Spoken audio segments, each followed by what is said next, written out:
এবার বললাম না যে সবে ভোট পড়ে গেছে, এবার নিয়ে কোনো পরিকল্পনা নেই। আর যার বয়ফ্রেন্ড আছে তার পরিকল্পনা আছে। তো ভালো যদি কেউ বাসে, প্রত্যেক দিনই বাসা যায়, তার কোনো দিবস লাগে না। জীবনে প্রেম এসেছে?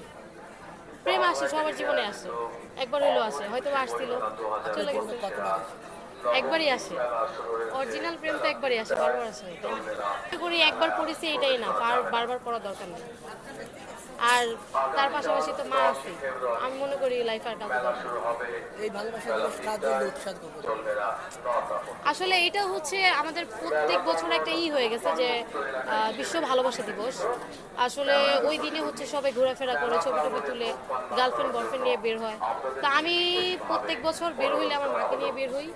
এবারও যদি বের হই আমার মাকে নিয়ে বের হবো। তো মানে হচ্ছে মায়া, একজনের উপর মায়া হইলে না তাকে ভালোবাসা যায়। আর ভালো সবাইকে বাসা যায়, বাট মায়া তো সবার প্রতি আসে না। এই যে ডাবল টাইমিং করে ভালোবাসা নিয়ে, এটা এটা আমি তো কখনো করিনি, ট্রাই করিনি, তাহলে আমি কীভাবে বলবো বলেন? যারা করে তাদের তাদের আমি মনে করি যে আমি যদি একজনকে ভালোই বাসি, যখন আমি সিঙ্গেল লাইফ থাকি তখন একটা ব্যাপার, যদি কাউকে ভালোবাসি তাকে নিয়ে মানে থাকা দরকার, তাকে বাসা দরকার। ডাবল টাইমিং এটা তো ঠিক না, তাই না? এটা যারা করে তাদের মন মানসিকতা আজকে চকলেট দিয়ে চকলেট দে, হাগ দে, মানে রোজ ডে,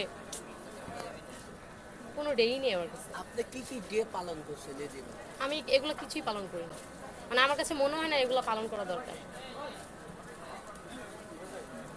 একটু জানতে চাই আপনার কাছে যে যে মেয়ে আপনার সম্বন্ধে